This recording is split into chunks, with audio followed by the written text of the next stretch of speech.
The quote of the day is dealing with the fact that there's this cosmic truth that if you don't have the requirements right, it doesn't matter how well you execute the rest of the project, you will fail. So with that in mind, I'm going to spend all this entire class, dealing with that cosmic truth. How do we actually get the requirements right? Also, don't forget your homework for number 2 should be in and uploaded. Please only email me if you cannot use Blackboard, but I expect it to be uploaded so I can grade it there. I mean, your homework number 2 number 1 will be due. Sorry, homework number 2 I'll assign today. So hang around to the end of the class, and I'll stay so we can discuss it if you want. All right. So class 3, why are we dealing with requirements? Because the whole idea of system implementation, integration, and test is actually to fulfill, verify, and validate the requirements that were already set in place. So a lot of what you've learned already in 661 dealing with requirements come into play here. I kind of want to talk about it because I want to make sure um, that indeed we have that understanding that as we get into implementation, as we get into verification and validation, we actually bring the requirements into that. So we're going to go ahead and cover what requirements are real quick, really discuss elicit, what does it mean to elicit software or system requirements, and then we're going to document those requirements, and we're going to actually have several exercises to go through that, and then we'll analyze the requirements and then manage them. So first of all, what is a requirement? It's a mandate of something that must be accomplished, transformed, produced, provided, or constrained. If it's any of those things, it's a requirement, period. So usually it's a singular documented need, what a particular product or service should be or how it should perform. It's a statement that identifies the necessary attribute, its capability, the characteristic, or even a quality of a system in order to have value and utility to the user. There is an aspect of the requirement having to be necessary. And we'll talk about that when we talk about what does it mean to write a good requirement. Now, questions that one requirement should always have is what is needed? In other words, what is the capability? Or it may explain what is not needed. And that's more of a constraint. And how well that capability should be performed. That's the performance. And under what conditions that capability will be performed. And so that's the environment. So capability, performance, environment come into play when it comes to understanding what the requirement is. If it's something you don't need, it should explain what that constraint is. All right. So the idea here of trying to understand what the requirement is, you wrangle through this whole process and creating these specifications that explain the scope of the system. And what I have down here is the external environment that's showing up. That kind of gives you an understanding of what will happen with the system when it's installed in that environment. The organization has its own internal environment, and then the business itself, or where the mission takes place, that has its environment as well. But at each level, their requirements, their business or mission level requirements or mission operational requirements, and then you have your system, and eventually it gets into the element of the software, which some of you may be familiar with. So what we do is we actually go through and figure out what the stakeholder requirement spec is, or the actual up above, what do the stakeholders need. From there, you can get into the system, what that is, and eventually get into a software when you get into the elemental thing. But they do represent different requirement information that goes through. And actually, there's a way to actually look at the system when it comes to attribute, qualities, and constraints. There's a good ISO standard that talks about system/software product quality, and it talks about what characteristics are we looking for in terms of the requirements that should be levied on those who have to produce the system or the software module or whatever it is. So it's ISO 25010. This is the 2011 version. And I'm going to go through some of these. Number one, what is the functional stability? That's the degree which the product or system performs its functions. Is it complete? Is it appropriate? Is it correct as you go forward? The other thing is how the efficiency of the performance. What are the time behaviors you're looking for, perhaps, or the capacity or resource utilization, whatever that function requires, you need to discuss what that performance must be in order to meet the need of the user of the system as you go forward. Compatibility, how can it coexist and exchange information interoperability-wise with other elements that are surrounding or other functions that surround it? Is that there's a usability aspect to functions? Is it easily learned? How easy is it to operate? What about the user interface? What about accessibility? So all those come into play from the usability standpoint. Reliability, how mature or will that function be available when it's available, when it's needed? Is it able to tolerate faults as it comes along when it's hit by some aspect that actually wants to take it down? And can it recover when it's hit by those aspects or those faults? Security, you should have the confidence that the data is good, that its integrity's there, that you can authenticate it, that it does, you can account where it came from, and there's non-reputation in there as well. All those are system or software security that we worry about. Maintainability, can this requirement be maintained? And what about portability? Can you actually create a system in such a way that it can be adapted, replaced, or installed? So all these, as you can see, they're qualities and things for an actual system. So we need to make sure that our requirements cover some of these attributes and cover quantities and constraints. Now, there are a lot of times we talk about requirements a lot, but you always have to have some pronoun in terms of what are you talking about? What level are you when you talk about requirements?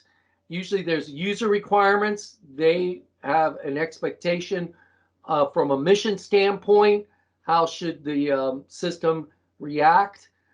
There's a system requirement. How is the system as a whole supposed to behave when it's in that mission? And then software requirement describes the actual function of the software, and that's in the software requirements. So these are different levels depending on where you are when you're actually trying to develop your system.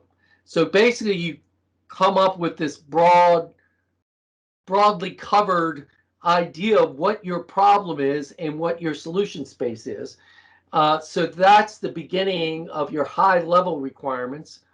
Notice down here, you usually have a point where you actually decide, does the stakeholder concur with this or not? In other words, they validate, yes, this is a requirement. If it's a valid requirement, you go further and start actually looking at validating it that way. So you get this detailed clarification and validating with that stakeholder.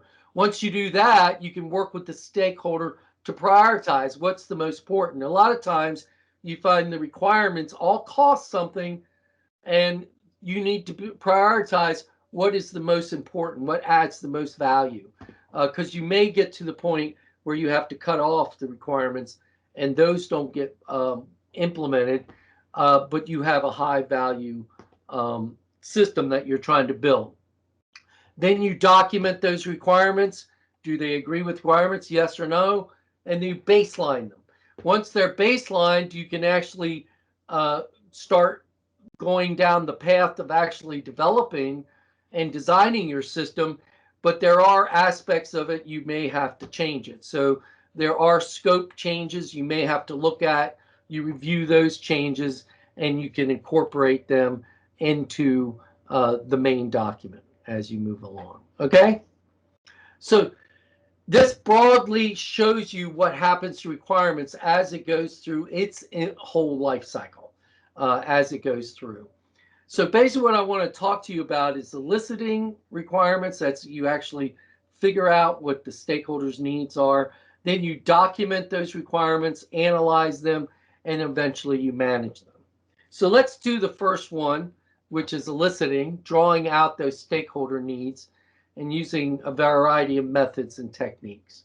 Now, we're not trying to gather requirements. You know, a lot of people say that, you know, oh, we need to gather our requirements, like they're on the ground. You just pick them up. And that's not the case. We're not gathering, we're eliciting. And elicit means you draw forth, you try to figure out, you know, you're trying to draw from your customers and your stakeholders, what is it they need? And there are many ways to go about doing this. One is interviews, like for instance, this interview here, where he says, I need to know my requirements before I start designing. So she sits down the stakeholder and says, what are you trying to accomplish? And he goes, well, I want you to design my software. And she comes back and says, no, I mean, what are you trying to accomplish with the software? I don't know. You're supposed to tell me what it does. And she goes, I can't do that. I can't do what the software does unless you tell me what it needs to do. And he says, well, can you tell me, can you design it to tell me my requirements? There you go. I don't get around it. You know, it's a shame your mics aren't open. I would like to know if you guys laughed. So raise your hand if you thought that was funny. I want to see how many thought it was funny or not.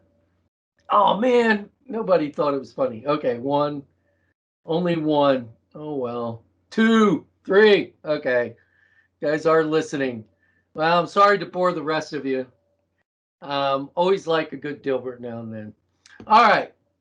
So interviews, what does that mean? You actually define the interview goal, select your participants, then actually determine what the logistics are, and you start designing the interview. So you structure the agenda, and you may have a structured agenda or even an unstructured one, or open-ended questions or closed-ended questions. It doesn't matter. You design it, determine what it is, conduct that interview, and then follow up with it as you go along. Remember, you're trying to get information, and a lot of times you get this information, you'll have to analyze it as we go along. The other thing is the workshop, actually trying to get people to be more interactive. So you conduct that preliminary interview, but then you have them come into the workshop and actually start facilitating a lot more. Maybe give them, and we used to do this for some of our software designs. We get a piece of paper and we actually put the functions in, we lay them on the table, and then we have them, the customers actually, or users actually push around what makes sense to them. And that's a good way to facilitate what the requirements will be. Another one is focus groups. You just get them together, try to capitalize on the group synergy. And you actually have to, of course, run the focus group by defining the roles, topics, and logistics and make sure it can work. But you need to make sure your participants feel that they can interact openly and as a group in order to work this. The other one is brainstorming, which I think we talked about in um, our first class, and that's where you take your topic and time limit and have people fire off ideas as you go along. And once you're done, you need to sort through those ideas, but you're trying to get as many ideas as you can and then use those to perhaps build upon what the requirements will be. The other one is just sit around and watch people do their jobs. And oh, I see how you're working this older unit. Would this work better? Or do you find they're doing workarounds? Well, maybe you can actually build that into the system instead of having it work around. So there's different ways to do this. One, you're behind a glass wall and they can't see you. The others, you're actually there with the clipboard talking to them and interacting with them as they're doing their work. Good either way, but again, you need your agreement from your stakeholders as you go along. Of course, you can always give them a piece of paper with a bunch of questions and have them answer those. Of course, writing the questions is difficult. And then once you get it back, you have to put some effort into actually analyzing what it is. A lot of these things I talked to you about, you can get experts to do this. It does not need to be the system engineering group. One of the things you want to worry about is biases, cognitive biases. Like, for instance, this is an interesting one here, and that's the bandwagon effect. You could actually be doing a workshop and somebody mentions something and another person does it, and before you know it, everybody agrees, and maybe half of the people don't agree, but they're not going to go against the majority. That's one. The other was the gamblers fallacy. You already put a bunch of information, effort into this system. We might as well keep going till we've done it because we've already done all this work. That's a fallacy because it's better to just cut it off and not waste your time. And there are other ones here. I'll let you read those as you go along. But these are things that you need to be aware of and be sure you don't let it happen. The other thing is the integration of the other thing you need to worry about as you're trying to work requirements is this whole integration of a number of disparate views. Like you have different stakeholders. Some may even oppose the system. Like I say over here, stakeholders that oppose the system is actually something you should look at. But even within those who like the system, they have their own priorities. And so you actually have to start trying to figure out what is the best way to bring these disparate views into harmony. So very difficult. And a lot of times you can't talk to the actual user. You need a marketing or a third party, NGOs, for instance, non-governmental organizations might be able to help you. All right, look, I've been talking enough. I think a lot of you showed up. Thank you. We are going to start at 4:30. Please be here maybe 5 minutes early so you don't miss anything. I'd appreciate that. So before I get started, I want to just open it up. Go ahead and unmute yourself and ask any questions. I was rambling a little bit there. So if anything wasn't clear, go ahead. And of course, you can be quiet and silent. That's good too. I really should have a playing of chirping crickets, and that way you know how quiet it is here. So, all right. Well, I'm glad I'm a good teacher and you understood everything. Now, a lot of this, to be fair, you should have gotten in 661. I'm just kind of rejiggerating that. So what I want you to do now is get together in your teams and pull up exercise 1 for class 3. And what I want you to do is actually think about these stakeholders for the pomegranate. And it doesn't need to be just the function. You can ask questions, 3 questions that deal with the actual phone itself. Yeah, so well, we had the non-technical one, which is the technology phobic. Um, Right. yeah, so our three different like questions were like, what are the different types of features in this device? Instead of functions, we changed it to features because like Oh yeah. technical phobic wouldn't know those type of vocabs, right? Yeah, yeah. Second questions would be, what is the cost, price, and payment plans? Because uh, that would be a more of a financial type of question. And third one would be, is there a user-friendly device? Is this a user-friendly device for non-technical use? Yeah. Do you find it user friendly, right? Or Right, something like that. Yeah. And ask them how can it be more user friendly or right, something like that. So because can you see how these can help you figure out your features better? Which was your feature? Do you remember? I think our feature was the voice. It was a voice Yes, translator. Yeah, the voice translation. So even a non-technical person would probably find that useful. right. So it's a matter of how can we get them to actually use it friendly, in a friendly Yeah. manner. So that's good. No, that's good, guys. Real good. All Thank you. right, is team one out there? You guys, let's get yours up. Anybody can talk to team one? Oh, we still have a few on hold. Okay, we'll. As you can see, I don't see team one's thing there. So team three, let's get you up real quick here. So he can talk to team three. Yeah, you guys had like about five, so guess you can talk about the first three or something. But what is it you were hoping to accomplish?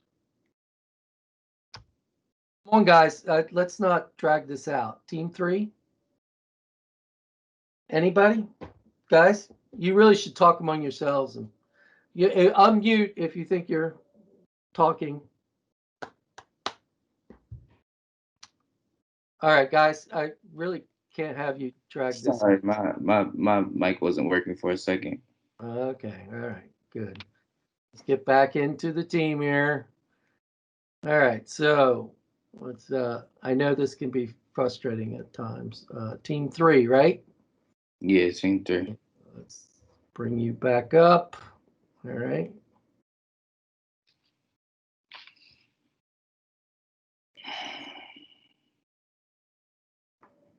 So you're a friend of the active user. What was your function again? Coffee maker. Oh, okay. Yeah.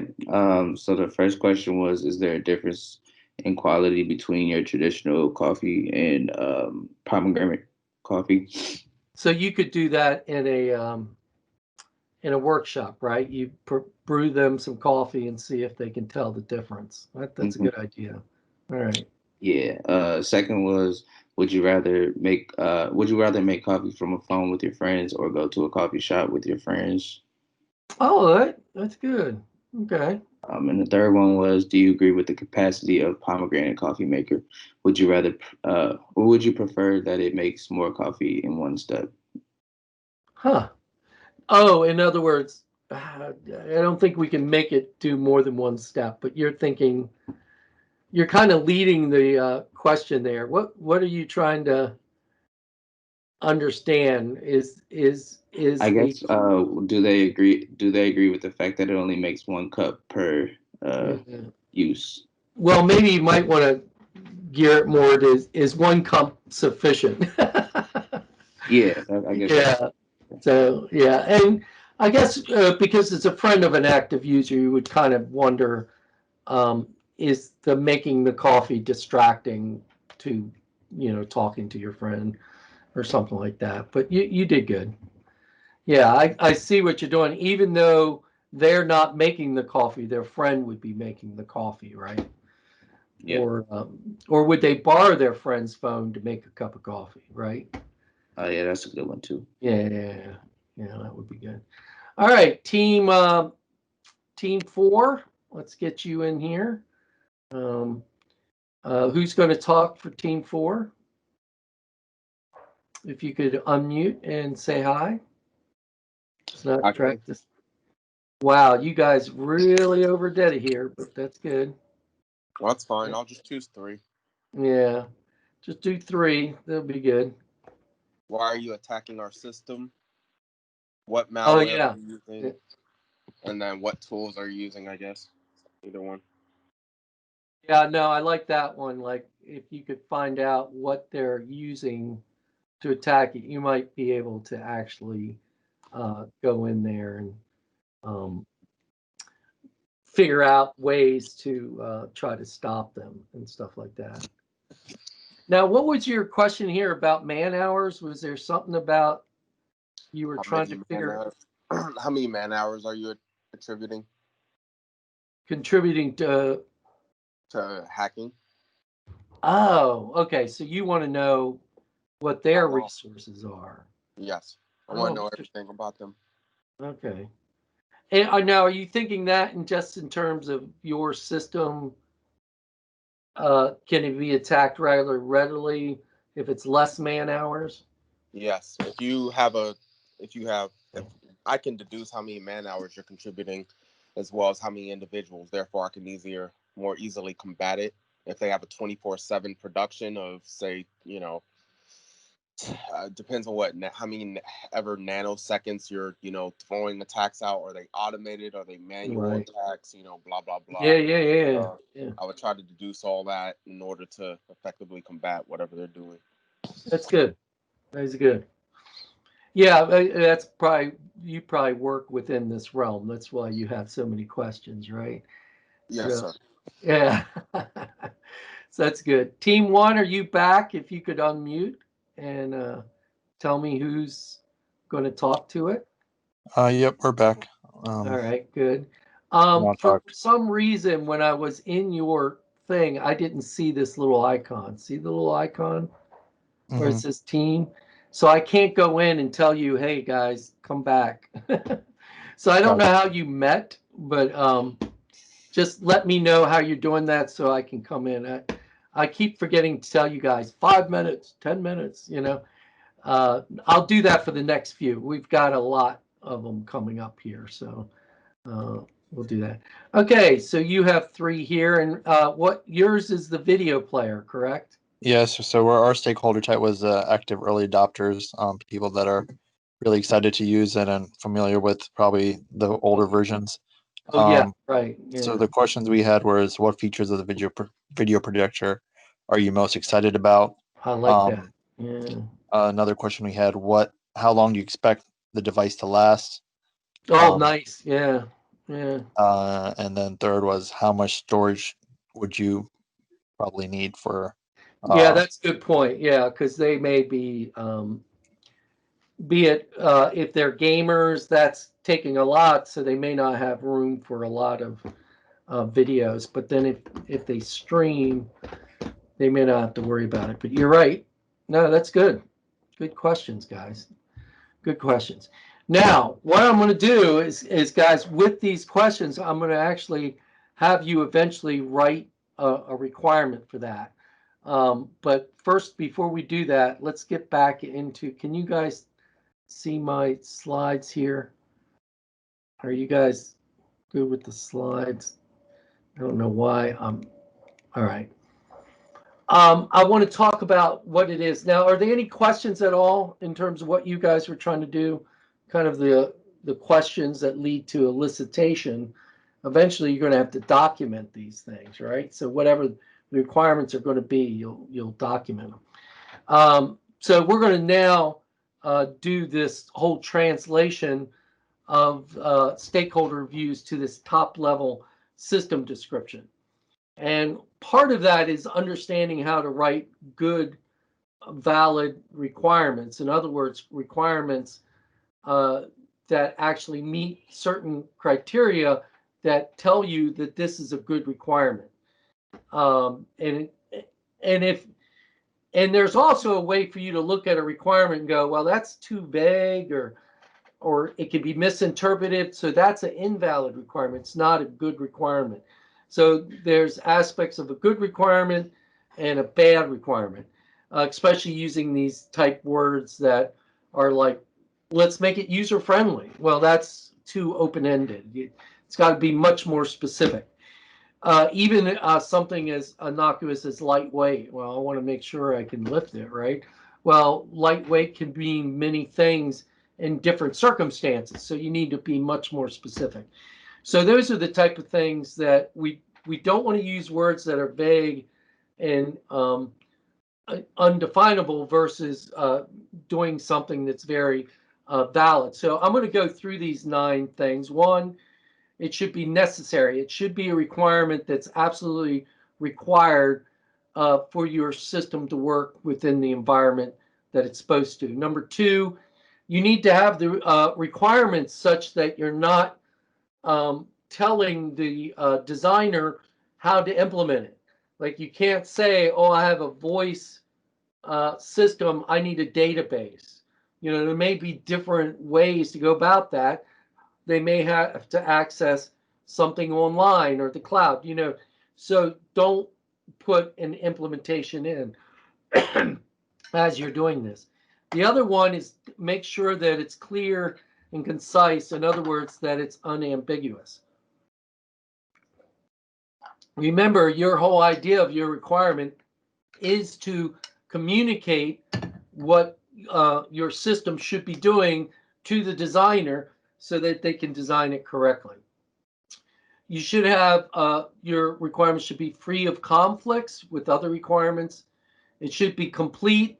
In other words, should be measurable and described in such a way, excuse me, when you actually do the verification validation, it makes sense. You're actually describing what the requirement is. And it should be one requirement. A lot of times you run into these large paragraphs. There are 5 or 6 requirements. You want to really divide them down to one singular requirement. It should be feasible. You can't say, I want, you know, anti-grav type situation. There is always gravity. So there, you need to make sure that you have the technology that can fulfill the function that you're saying this requirement can do. And it should be traceable back to a stakeholder need and forward to the actual design and actual implementation as well. And then verifiable. In other words, it needs to be done and written in such a way that you can put against it a verification or a validation, actual something that will allow you to actually prove that you met that requirement. So that's either a test, or you demonstrate it, or you do an analysis, or you actually work it through the very validation techniques that you have. Now there are ways that you there are certain words you want to try to prevent, and we described some of them a few slides ago. But you don't want to say, I want the best in the world. I mean, how would you verify that? Would you go around the world and check every single other device out there? You may not be able to have the time or the effort or energy to do that. So you don't want to say something like that. User friendly is another one. Vague pronouns are not very good. Adjectives and adverbs that are ambiguous, like, oh, I always wanted to do this, or, you know, I want the minimal thing. You got to be much more specific. You don't want things that are open-ended, and you don't want loopholes, like something like says, if possible. I'm sure a designer will say, okay, it wasn't possible, we'll forget that requirement. So you got to make sure you work that. And the other thing is be sure your TBDs, TBSs are actually if you have them in, you log them and then you come back and actually figure out what that TBD or TBS is as you go forward. The other aspect of requirements is that you have single requirements, but when you put them all together, that's when you get a spec. So your spec itself needs to have, your specification needs to be complete. It has to have all the requirements you need, not leaving some out. The requirements need to be consistent with each other. Don't have one requirement against another. All the requirements have a dollar figure. So add up all those requirements from a money perspective. Is the system affordable? And the other one is it within the bounds of the environment that you actually set out for your system? So it should be bound. Now, you guys can unmute yourselves because I want you to talk to me about this. Is that first requirement, the system shall not prevent the user from entering the date of the requested delivery time, but shall provide some kind of feedback dialogue to ensure the user is not making a mistake in entering the correct date. Now, why is that a good requirement? Number one or two. And if it's is good, tell me why it's good. If it's not good, tell me why it's not good. So I'm going to wait here. Go ahead and just unmute and talk. You can talk over each other. That would be good. That's not a good requirement. Okay, Jordan, why do you feel that's the case? Well, first of all, you shouldn't lead a requirement with shall not. That's the big no, right? That's yeah. So you're right. It's negative, right? It's a negative. You shouldn't lead it with a negative. Also, some kind of feedback is not specific at all, very vague. Yep, that's right. Yeah. And it's an interesting way to do it. You know, that's vague and the whole negative aspect.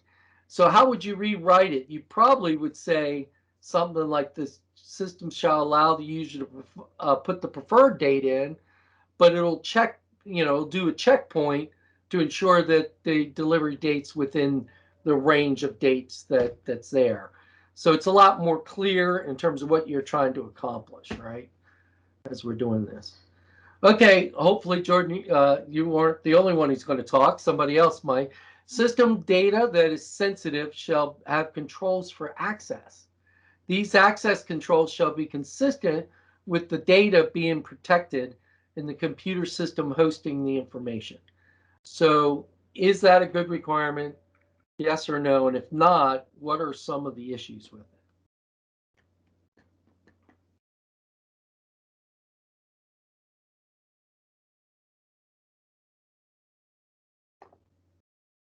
Anybody? I know you're twitching, Jordan. If you want to get on and nobody else was, it's okay. Should know. I would say it's better. It's a little bit more specific than the first one. It is, but Mm-hmm. there is a problem with it. What does sensitive mean? Well, that it doesn't define what sensitive is. Yeah. Yeah. So that's where I think you would actually fall in this one. So it's vague. You don't know what's system sensitive mean. In there, it talks about shall be consistent with data being protected. It's like, well, when is that situation? So basically, they say rewrite it so that it just talks about the classified system data shall have the access controls equal to the level of the classification of the data. And that way, you're being a little more precise as you're doing. Now, spoiler alert: all these are bad requirements. So, what makes this one up here a bad requirement? Oh, software shall not be loaded from unknown sources onto a system without first having the software tested and approved. It starts with the negative and it's extremely vague. Like what type of testing should be done? Yeah. And now, is there how about known sources? What would you do with a known source? Can you just put it on without testing?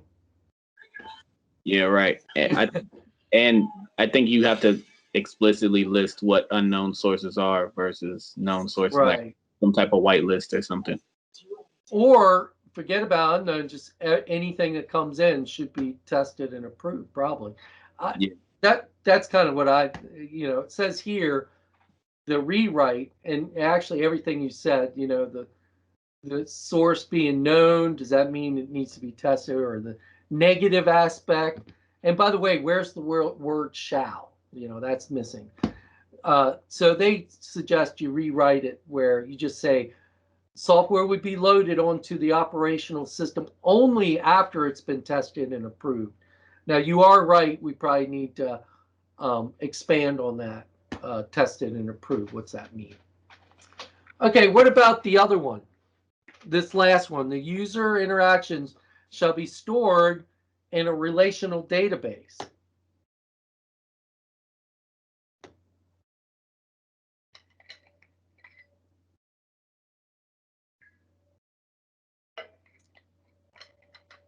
Now I can go back and you guys can look at the things back here.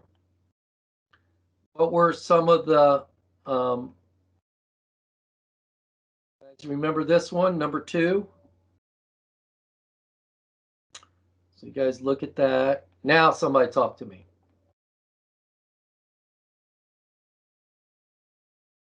Well, it prescribes a database where it doesn't that you shouldn't really prescribe something for a system that you might not need a database. That's right. Right. They may have some other way to do it. So that's where you just say, look, let's just log. And also you're saying interactions. So log their user comments, inquiries, and requests.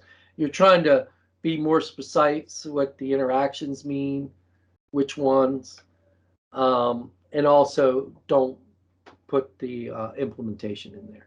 So very good. That's perfect for what you do. So with that in mind, I want you to write good requirements for your vehicle. So go in there. You already should kind of understand what your vehicle requirement is. You should go in there. I think it was that the first one you guys did? Do you guys remember? Let me close this. I think I'm in number 1.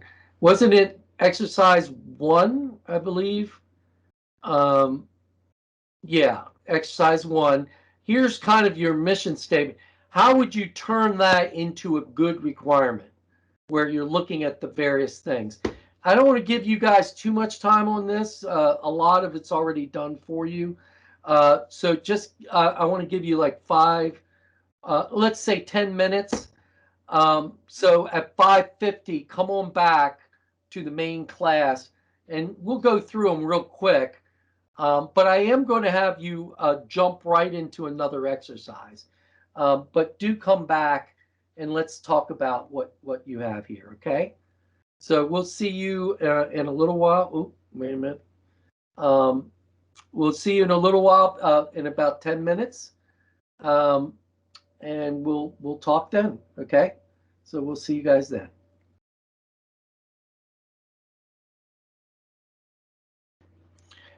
All right, guys.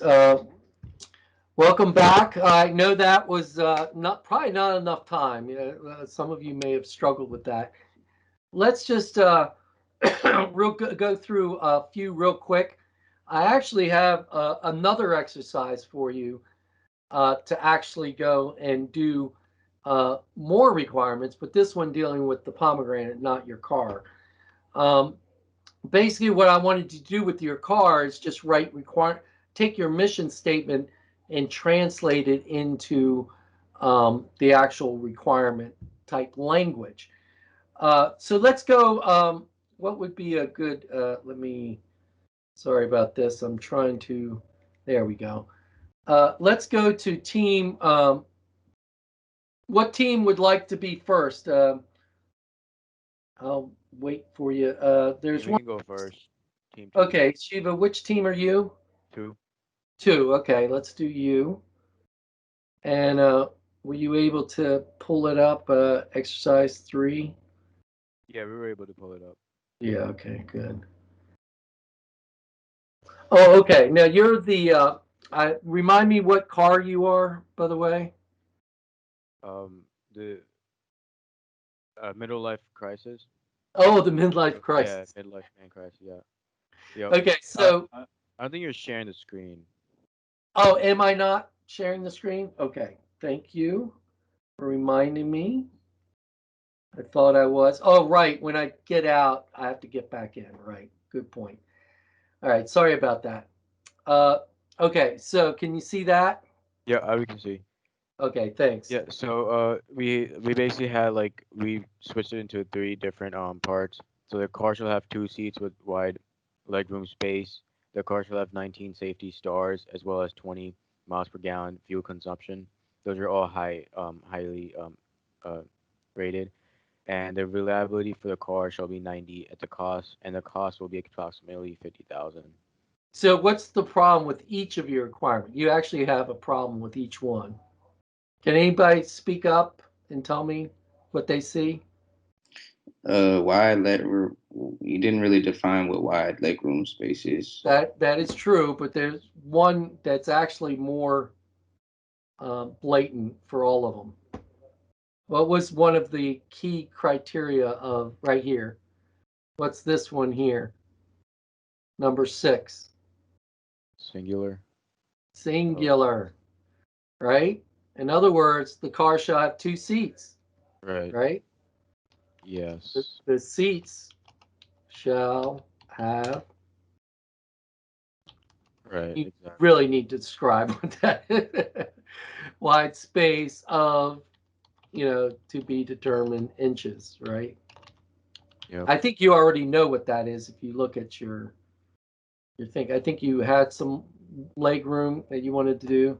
Right, exactly. Well, we were talking about it, but then we just got like confused into like what type of stuff we want to write in. Yeah. So No, I agree. And that's where, shall have what now? It's not just 20, right? Maybe a minimum or in right. between. Yeah. A minimum. I can't spell minimum. Is that close? Pretty See, close. it told me how to spell it. All right. And then the same here.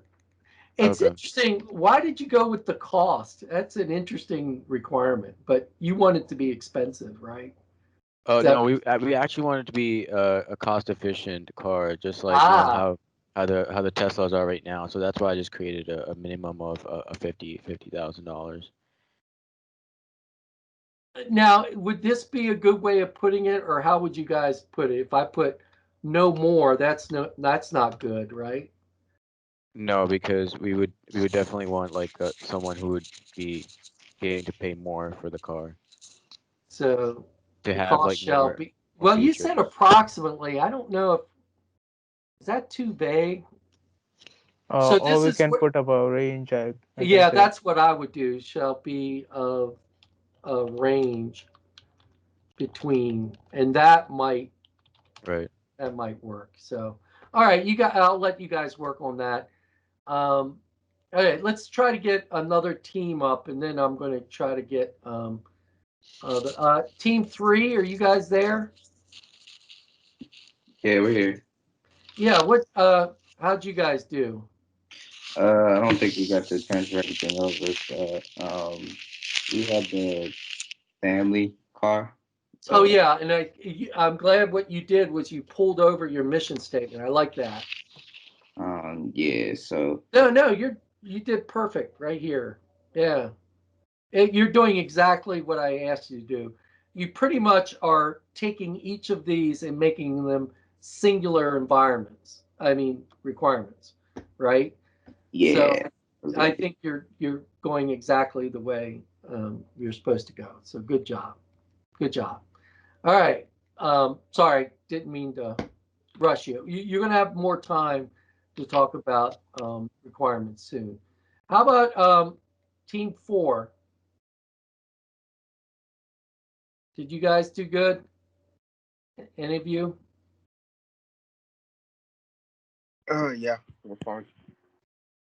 Oh, you did a bicycle? Yeah, I think ours was bicycle or No, you don't have a bicycle. for our vehicle. Yeah, remember, consider the mission statement that you were assigned in class 1, right here, right? We thought it was a bicycle. So I think if you go to your team and go to the very um, top of this right here, it tells you what your stakeholder is for your vehicle. It's a college student. Now that's a good point. I didn't say it had to be a vehicle. I'm kind of forcing the vehicle thing, but remember when so what you was the guys, vehicle then? Is it a car? It's a car? yeah, okay. So remember this exercise? Maybe you guys missed it. Remember this one? Yeah, we did Yeah, it. yeah. And you were a college student trying to get to class, and you actually came up with a innovative vehicle construct. I like that. Okay. Okay. Um, does it need to be a vehicle? And you guys actually put KPPs out. Jeez. Okay, we probably didn't talk too much, but basically, I wanted you to take these and copy them and get them over to the other one, right? Oh, okay. And so Sorry, that was it's the been a long idea. day. Yeah, maybe I wasn't clear, No, it's Sorry. fine. It's my fault. All right. So, yeah, I try to write everything in here as I can, right? Develop your derived requirement. So you would have put that, didn't paste. That, hate that. So anyway, you would copy and paste it over. Um, Okay. so it wouldn't be a bicycle, it would be your innovative vehicle. Yeah. So in case somebody comes up with something. So you guys did good. But it's more bicycles. Not quite what I wanted. I kind of need you to think about it as a vehicle. If you guys get a chance later in the week to go in here and make these changes, it'll help us when we go to class 5. I'm actually going to have you do a trait study, and the trait study requires this type of information. Okay. So it's important to write your requirements, these features for your car. Does that Okay. make sense? Yeah.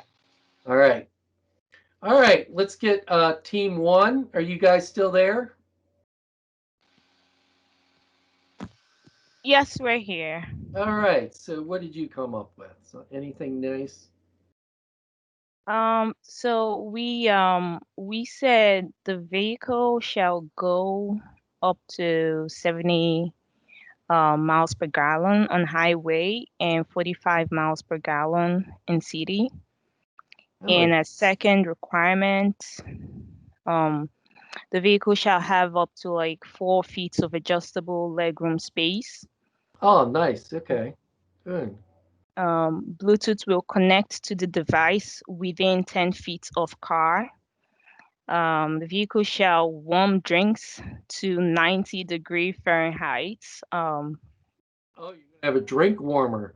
Yes, very, very, very much needed for the Oh, well, cold that's weather. funny. I wonder if you could Um, put your pomegranate in there and make it work. I will consider that. Yeah. Vehicle shall have built-in navigation system and satellite radio. So this is kind of uh, dictating, and it's not a bad thing if there's certain features. And I don't want you to, like, up here it says implementation free, right? Mm, okay. So these are implementation. It probably is. It's interesting because you could run into an issue where your feature or your customer is expecting a certain implementation of something. Like even Bluetooth is an implementation, right? But people expect it. So I don't want you to think that's a negative, but you may want to think, well, how would we write that where we would still make it implement? Like, would there be a way to write it to give the designers a means to implement something innovative? Don't have to do it now, but you guys did a good job. You pretty much took your original statement and broke it out, which is what I wanted. So thank you. Good job, guys. Good job. All right, let's get back. Can you guys see my slides here? Okay, sorry about my wife. Hey guys, they can hear you. Oh my gosh, sorry about that. It's my singing wife. All right. What I want you to do now for your next exercise is go back into the requirement mode, but go ahead and try to write the requirement for those questions you came up with in your exercises. So you have in here what resolution. Let's say they answered it. Okay. So how would you write your requirement for the video projector in terms of its resolution and size? You know, the video projector shall project up to 70 millimeters or more, or something like that. So think about and only come up with about 3 requirements. I don't want you to go crazy. But once you're done, what I'm going to do is take your questions and give them to another stakeholder, and they're going to verify them. So do your best on this one. I'll give you a little bit more time. Remember what I told you in terms of writing a good requirement. It has to be necessary, singular, verifiable, and all the other things. So be sure to write it. Originally, I have you guys write this on a note card at home. Go ahead and write them in here. And then when I'm done, we'll just transfer them over to the other team to look at. Okay, guys? So go out, do it again. Take your time this time. Take about 10 minutes. Let's get back here about 6:15, and we'll start talking about switching them over. Okay, and I'll make sure that they're switched over. So you may have about a 5-minute break while I do that. But I'm going to give you a good 10 minutes here. So come on back at 6:15, okay? So any questions about this at all? All right, I'm going to get going. I'm going to mute myself and hang up.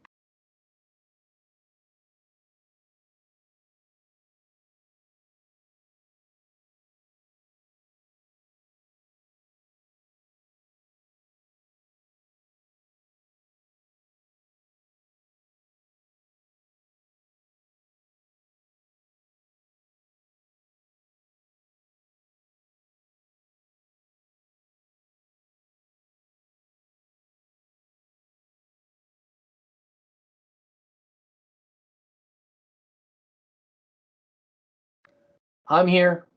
Oh, okay. All You were right. talking. Did you hear me? No, we can't hear you. Oh, okay. Okay, guys, what we're going to do, let's look at the requirements real quick. You can see my, you can still see my thing here, right? You can still see my screen. Can you guys see my screen? Yes. Yes. Okay, thank you. Okay, so let's go real quick through each of these requirements. And actually, let's not go through them. What I'm going to do is let you guys go for about 5 minutes. Can you guys give me about 5 minutes? And what I'm going to do is give each of you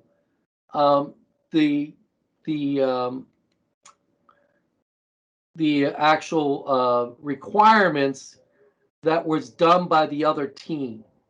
And what you'll be doing is actually verifying those requirements. And so you're going to tell us what you think of these other teams and how well they wrote the requirements. So first of all, before I do that, let's talk about what it means to analyze the requirements, verifying that they're valid and validating they are what the stakeholder says they are. So basically what you're trying to do is detect errors really quickly so that you don't wind up wasting time and money on a feature that was vague. And by the time you show it to the customer, all of a sudden they say, what the heck? We didn't ask for this. I've actually had that happen several times to me. So what we want to do is actually fix it at the earliest time frame where it's the cheapest to fix, and that's where it's just words, you know. So we want to do this during the requirement analysis stage. So basically what you do is, notice over here, for verifying doing a verification action, you need some kind of item that you're looking at. Now notice over here, it talks about it could be a requirement. It could be a characteristic or property as reference. A lot of times when you think about verification, it would be like, I want to verify my system actually goes 20 miles an hour, okay, or something like that. So your item is the system. The reference would be the actual requirement that says the system shall go 20 miles an hour. But what if it's the actual requirement you want to verify? What's my reference that I'm going to use? Now, the verification action is where you actually look at the thing. You inspect it, or you analyze it, or you demonstrate it, or something like that. So look at what it would look like if you're looking at it from a requirement standpoint. You would actually look at it through that ISO standard I show you. So you would actually say to yourself, is it necessary? Is it unambiguous? Is it consistent? Is it singular? I was actually verifying the requirements of one of you guys from when you had two requirements together. I separate them out. That's part of the verification process. The other thing, of course, these are the necessary. What you'll be looking at is necessary, implementation-free, unambiguous, consistent, complete, and singular. Necessary is more like, is this something we really need? And you kind of ask a lot of questions for that. Let's ignore that one for now when you do this verification. I want you to look at the, is it written well? You know, that's really what I want you to look at. The other thing about verifying the requirement is actually looking at the traceability. And you kind of do this with specification, looking at all the requirements and analyzing the database the requirements would be in. So you'd like look for orphan children. Is there a requirement that doesn't trace to a design? That means it doesn't, you know, or you have a design that doesn't go back up to a requirement. Who's your daddy? Or you have barren parents. I have a requirement here. There's no design for it. So do you know where your kids are? That's one way of doing it. So the other thing is verifiable. In other words, is the requirement able to be tested or demonstrated or analyzed? You know, there's ways to go around to work that. So your requirement has to be such that, yeah, I know how I'm going to go and verify or test or demonstrate the thing. Feasible, of course, talks about, is it able to be actually create the thing? And then there's the aspect of validation. Now, basically what you're doing is you actually take a requirement and you actually confirm by looking at the ConOps, you take it to the stakeholder and say, do you agree with this? And they either say yes or no. That's basically how you validate.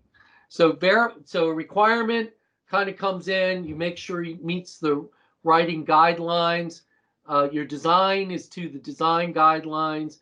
Your system is done through the your build guidelines. All of that is verification material. Validation, you always go back and go to the stakeholder and ask, hey, are we building the right thing? Did we build the right thing? You know, so validation is a total different mindset in terms of what you're looking at versus verification, which is more of you're looking at a standard. So with that in mind, you guys go out for 5 minutes. I need you back here at 6:33. I'll try to do my best here. I'm having trouble trying to download these things. I think one of you complained about Microsoft Teams, and I have to agree with you. Sometimes it gets a little tricky. So can you guys go just relax for about 5 minutes and come back here, and you should be able to go into your teams and you'll see a new file that you'll be able to use to verify these systems. Usually I don't have to work this because, you know, you guys can just hand them at when we're live. This is a little bit more tricky as we're doing this. So give me about 5 minutes. Is there any questions about what I covered so far? Okay, if you guys are satisfied with what I taught you, just raise your hand. So I know there are no questions. That's a weird way to go about it, but at least I know you're listening to me. All right, we don't have a non-raise your hand thing. Oh, I am unmuted, right? You guys can talk. All right. Okay, you guys go away for about 5 minutes. Would that be good? Raise your hand if you understand me. Nobody's raising it. You guys don't understand? You guys there? Well, okay. Or can you see that I'm not sure if we're not, or can you hear me? No, you're breaking up. I think we're all raising our hands. There you go. A few of you did. Only 3. No, Oh, like there's another one. we're literally always. No, everybody had their hand raised. And I missed it. I can't believe it. Yeah, we're like 7 people raising our hands. There we go. And then you let it go down right away, right? Yeah, I understand. All right, look, just go ahead. You raise your hands. You guys are good. Just mute yourselves. You're already muted. Just come back in about 5 minutes. You'll see me and then we'll talk more, okay? And I'll get you back into your teams, all right? So see you in about 5 minutes, all right? We'll see you then.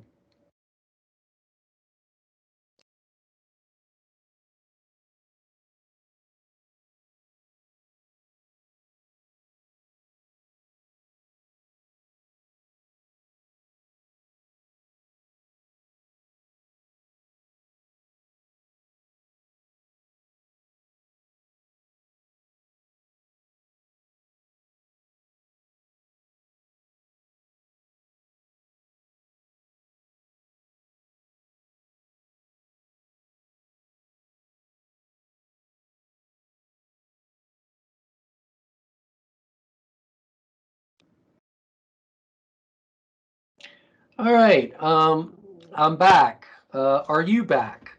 So either unmute and say I'm here or raise your hand. Actually, some of you, your hands are automatically, I can't lower your hands. So on Alden, can you, and Chev and Jordan, I think there might be a whole thing about hands. I think there's a glitch because my hand's not raised.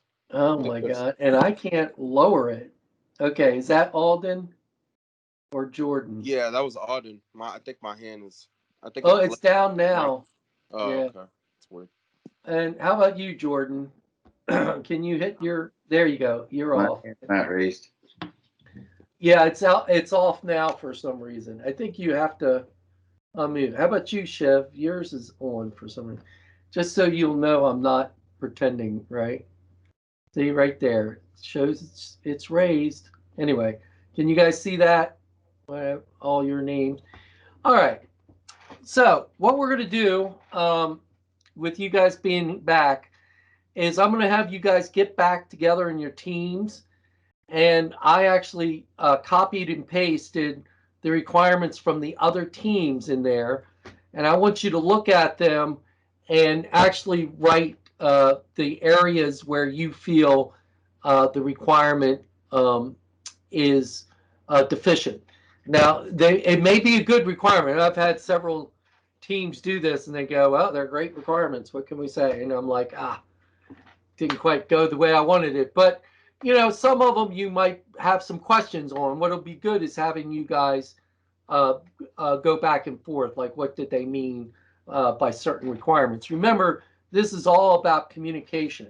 And I'm kind of trying to show you how difficult it is to actually work these as we're doing it. So in here, you'll go ahead, open up your file. Let's go to team 3 here. Open up your class 1, 3, and 4, and go to the 4th one on the end. Remember, I I give you a description of what you're looking for, but here's Teams 2's requirements. So down here, you should be able to say, verify, verify, yay or nay. Do something, maybe color it something different, so it looks good. All right. So if you guys could do that, I'll give you guys not long, because I want to get at least 10 minutes to finish up the slides and to actually give you your homework assignment. So we're going to do this one more time, do these exercises. I'm sure, I apologize for these being difficult at times, but do the best you can, okay? All right, guys, we'll see you soon. Let me close this, get this out of the way. Go back into your teams and get this to work. Try to get back here at 6:50, okay? So that we can talk about this and finish up. We'll see you soon. Professor, what did you just cover? Because I think I missed it. I was in the Teams group chats, or the Teams. Yeah, So get together with your team. I think they may have heard what needs to be done, right? all right. So go into your teams and work. All right. They'll pull up the file and work it. Okay. Was that Precious? Who was that? It was somebody. Yeah. Yeah. Okay. Yeah. Get in your team. I'm sure they'll help you. You're All right. verifying the requirements. So. Okay. Okay. Thanks.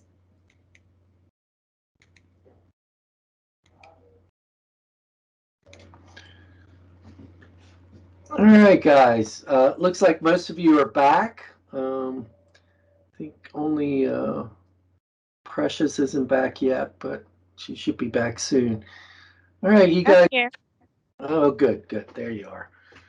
If for some reason it says this Microsoft Teams, sometimes it shows that you're on hold over here. See, even though you're on, so it's kind of weird. And I can't lower Shadab's hand. I keep trying to lower it, and it just stays up. Isn't that weird? Anyway, the troubles of Microsoft Teams. But as difficult as Microsoft Teams is, I think it's a better opportunity for us to get into Teams and things like that. I am willing to, if you guys all are sick of this and feel you should go to Zoom or something like that, we could try that. Just let me know, send me emails or and maybe we can talk about it at our next meeting. I kind of like Microsoft Teams because it keeps everything kind of together as we're working. All right, enough about that. Let's talk about what I need you guys to work on next. Okay, so let me get you over here and pull you up. Okay, let's put Team 1 on. Well, one of you share with me your verifications. I believe you had Team 4 that you were doing. So tell me, verify Teams 4, were they good requirements or not, is basically what I'm looking for.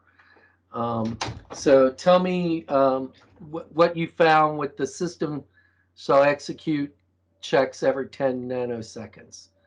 So how's that look? That looks good. It's measurable, but it's a little bit vague about exactly what type of security check it will be doing. Right. Now, I notice you have a bunch of stuff down here for something other than. Yeah, we did. We did ours by accident, but we also did theirs, so we weren't quite sure, but we overkilled it actually. Yeah, I'm not sure. Okay, so I can delete these. What exactly? You can delete those. Where we added those by accident, but the top 3 were Team 4s. All right. Yeah, that's right. That's what I wanted. You didn't do any writing on this, but you talked about it. Yeah, exactly. Okay. So so the first one you say it's okay, but you would like a little more on the what security checks means. Hey, Team 4, are you out there? Team 4? Can one of you guys talk about this security check? What were you thinking? Well, you don't define security checks and KPPs, so that's not an adequate request. So, I mean, that's defined in the, if you're working with DOs, the delivery orders, statement of work will define what security check entails. KPPs are just the requirements based off of the customer. They're more high level. Yeah, I didn't quite get into that. I'm more worried about requirements, right? So yeah, so would this be a proper requirement by itself? By itself? I think it would, as security. If they're saying the only thing that they don't like is security checks, then it should be fine. Because that is defined in, the other documents that you would have with working with the stakeholders. So, but if it's not defined, what would you say here? I wouldn't.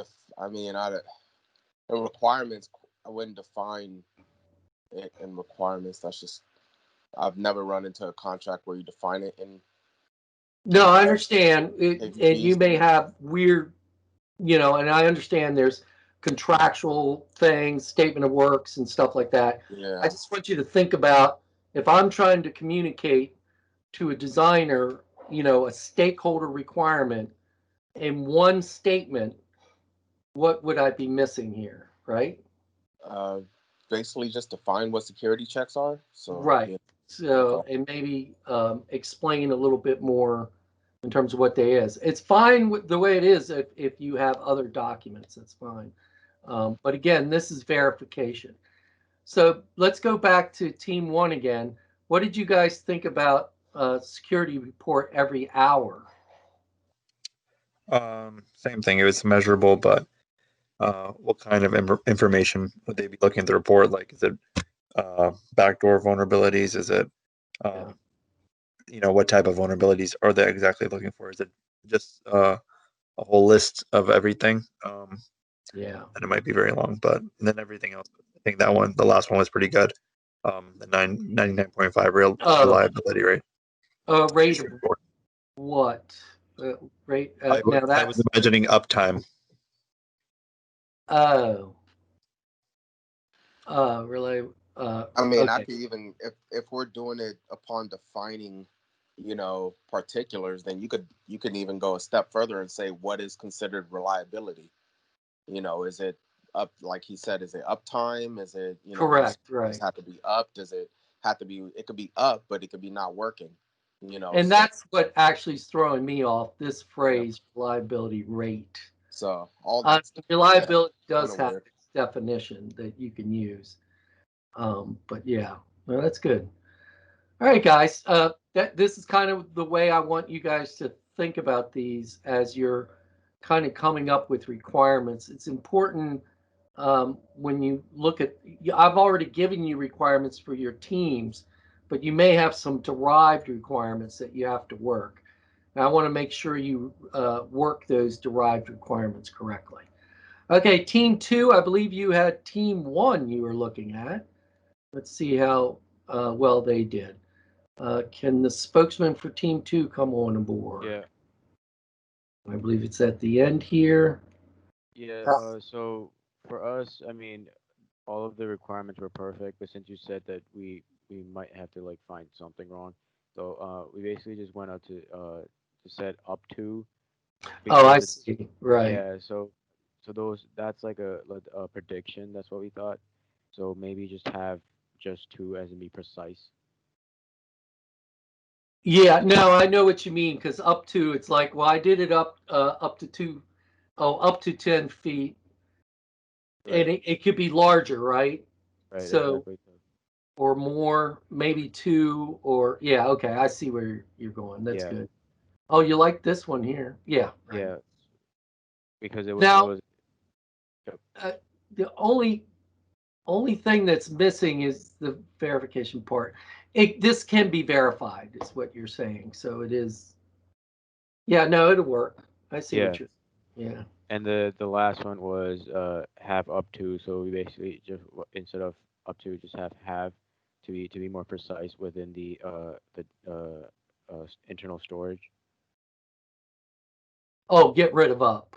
I see. Shall have So the device shall have 512 512 gigabytes gigabytes. of storage. Yeah, right. Yeah, I got you. So just scratch this out right here. Right. What do you think, Team One? Does that sound reasonable? Yeah, that's I reasonable. think that sounds reasonable. The initial idea behind it was to actually have like um the minimum requirement in terms of distance of the projection and the minimum storage, internal storage. So that was the idea behind it. That's why we had up to. But yeah, we could get rid of that. I think the other thing that you guys, and this is my fault. I didn't really. Well, we get into requirements later when we talk about MOEs and stuff, but you should have some kind of environmental understanding, because how would you like, where would the device be placed in order to get it up to 10 feet, right? So, so you would actually talk about that a little, like being placed, what, 5 feet from wall or something, or screening area. You know what I mean? So that's something that you guys need to think about. Like for instance, even the device shall run 24 hours on battery. That's good, but in what respect? Like how many functions are running? Like is it 24 hours with the video blasting all 24 hours? That might be actually infeasible, right? But that's something that you guys have to think about when you think about simple requirements like that. Does that make sense? So sorry for not making that a bigger deal. Okay, team 3. I believe you had team 2.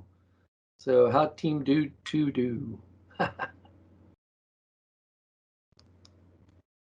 really wish I could see you guys. Oh, look, you guys are still there. Looks like Hashim's still in there. All right, so what do you guys have? So for the first requirement, the device shall have 50 transferable languages. We actually went back and forth on this a lot because it did seem measurable, but the only thing was the word transferable raised some eyebrows. I agree. Yeah, Because a language. Oh, go ahead. Yeah, no, I agree. Transferable kind of throws you out a little bit. Yeah. Yeah. What exactly does that mean? Is that what you're saying? Yeah. The second one, the cost of the device shall be $299.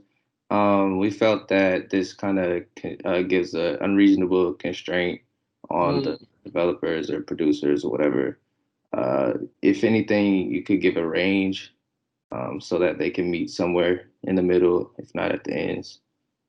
Or could you say not more than? Yeah, that too. Is it AN or EN? I never did that. AN, yeah. Constraints are difficult, and I kind of get where you're coming from. You probably don't need to be that precise, but there may be a cost constraint from a marketing standpoint. Mm-hmm. And they know they can't sell it for higher than $299 or the cost thing. So this could be kind of valid, maybe. I'm going to put kind of valid. Okay, the last one. Last one, this device shall be user-friendly and able to speak different languages. Did I say don't use it? Was I not? You guys, it's my fault. I didn't say user-friendly. Did I say user-friendly? Don't use it. I'm pretty sure I said it. So, and you're right. Different is very well. I mean, multiple languages maybe is really what you should say, right? Multiple, and it's not singular. Oh, yeah, right. Because it's two. It's two requirements, right? So very good. Sorry, team 2. Do you guys agree? Yeah, I mean, completely agree with you with the corrections. Yeah. Sorry, we didn't give you enough time. I feel bad. Yeah, no, it's totally fine. All right. All right. Team 4, you guys had, where was I? Team 3. That was team 4. You guys had team 1, right? Team 4, you there? This will be the last one, and I'll get you guys out of here. Yeah, I'm here. Yeah, I guess we did. Oh, you didn't just verify them. You rewrote them. That's good. Yeah. So you actually didn't, you verified that they weren't good. So just let's redo it, right? Sure. Yeah. So team 3, what do you think? Are these better written? I'm wondering about this at least. I guess that's okay. Does that mean they can do more than 2, right? But then does that give them the ability to do like 5 flavors or something? Is there a limit? Or are you saying just 2? Actually, both of you can try to. How do you guys read at least 2 flavors? How do you read that? I just kept it in line with what they wanted for the most part. Yeah, and the other one, what will you say? I missed one of you. Actually, it was a minimum criteria. It should say minimum then, right? Oh, so we could do, of course, doing a minimum. Okay, I got you. Like that? But we can use at least word, or we don't have to use at least. No, I guess. I've seen at least used. Yeah. Why can't they use at least? I've never seen any issues with it. Yeah. It's more of a, if somebody's trying to understand it, or it's not clear, you just want to try to maybe. And I like the way sometimes hey, I can't spell minimum. M-U-N. Is that close? There we go. Spell it. Hates me. M-I-N.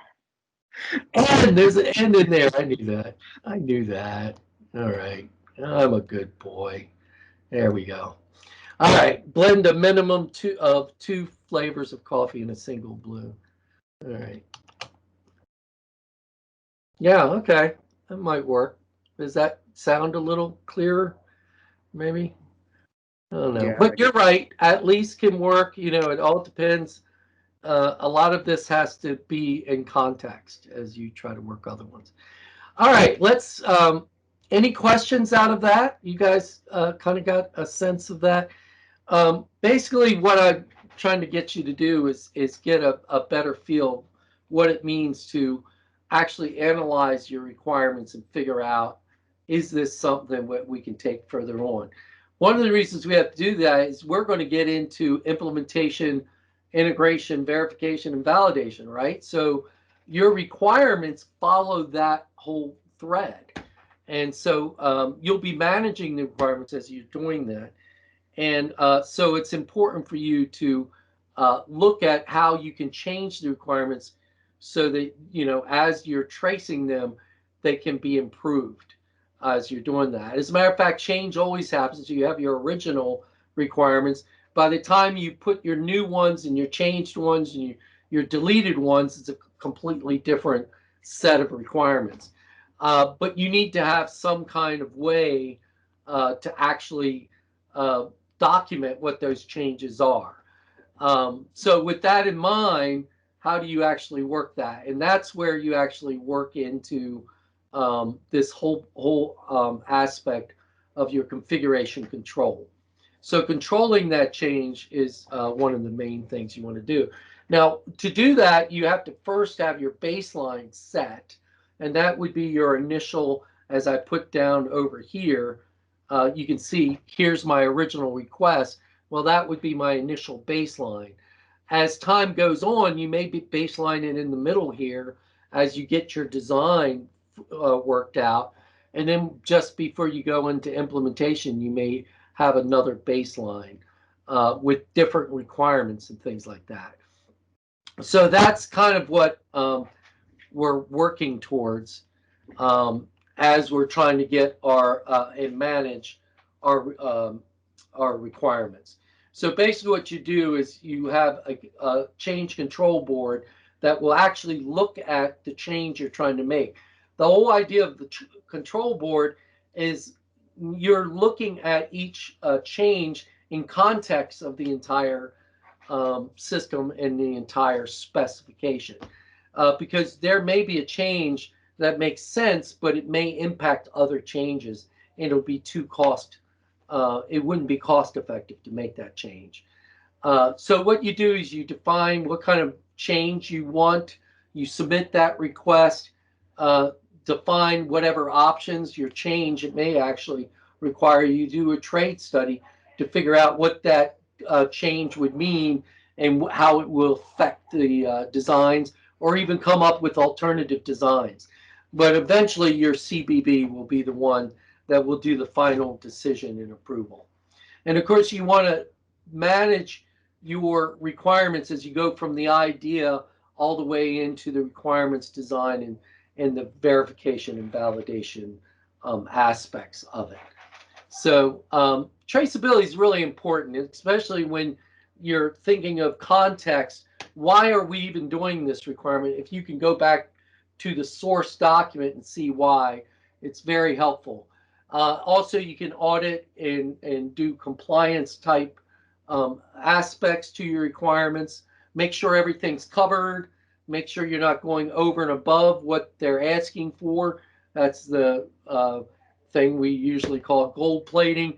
And of course, the impact that a change in the requirement, doing that analysis, really helps when you're able to trace the requirements all the way through. Now remember, requirements key to success, and if you can't manage them, that poor management will slowly but surely increase the complexity of your project and possibly destroy it if you're not careful.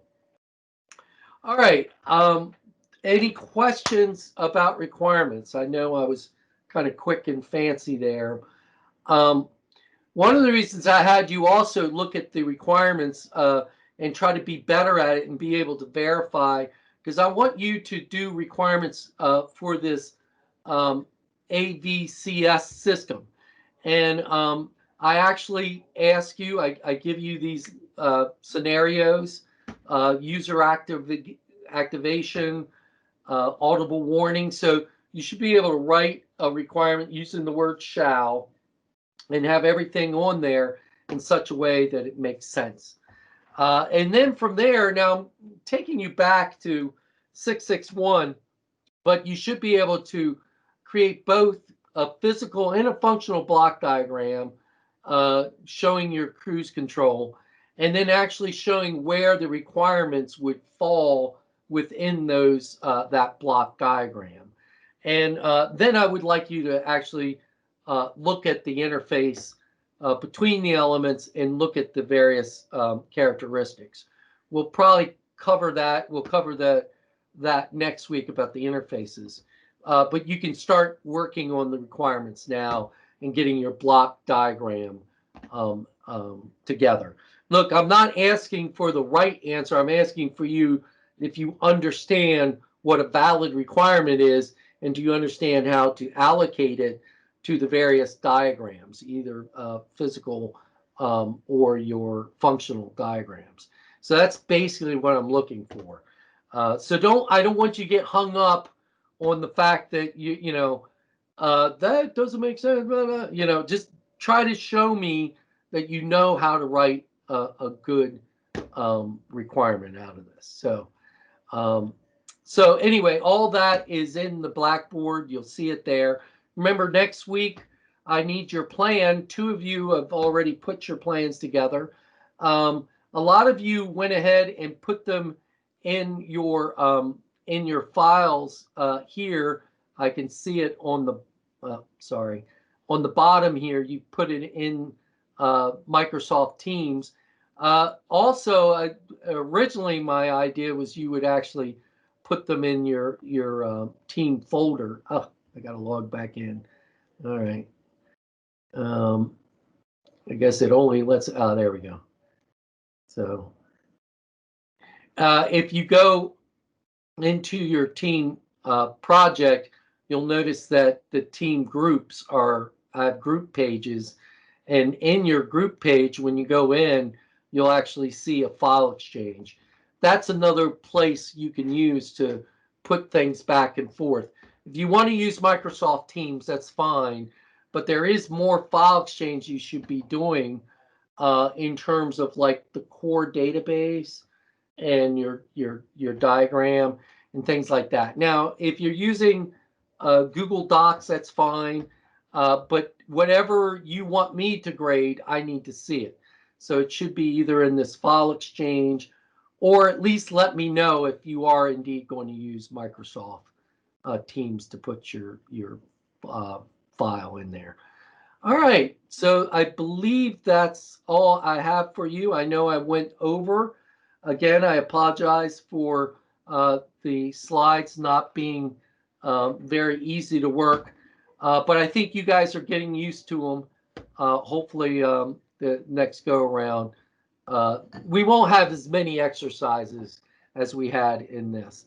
So our next class, we'll get together. We'll talk about standards and interfaces, and we might do some quick standard exercises. Darn, one of the exercises, you look around the room, we're not in the room. So I might change that up slightly to talk about what does it mean to have standards for what we're trying to do, this online thing. So don't forget your quizzes, keep that on. You should be able to go to My Grades and be able to see what's coming up and what you need to prepare for. All right, I'm going to let you guys go if you have to go. I'll hang here for a while if you have some questions or want to talk to me. That'll be fine. But that's it. All right, thank you guys. Appreciate you being patient with me, and we'll see you in a week. All right. Thank you.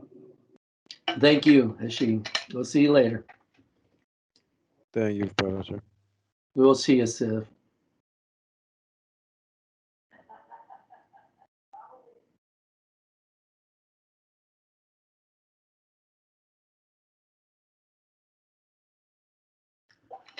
All right.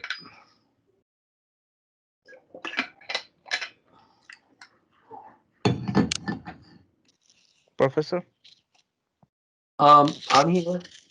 Roet, right? Yeah. So I just had a question. So in which format do you need the project plan? Should be an Excel file or? Oh, It could be a PDF for all I care. You know, I kind of showed you what it could be a Word doc. I okay. prefer PDF, but some actually put Microsoft Project because it turns out you have Microsoft Office, right? If you're on Microsoft Yeah, Teams. Yeah, but you may not be good at that. So Excel's fine. Yeah, I wouldn't, but I would prefer if you could do a one-page PDF. It's just easier for me to look at. If it's Microsoft Project or the other, I have to download it and look at it. So okay. if you could do that, I appreciate that. Okay. Okay. All right. Thanks. Thank you. Appreciate it. We'll see you next week. Okay. Yeah, sure. Bye-bye.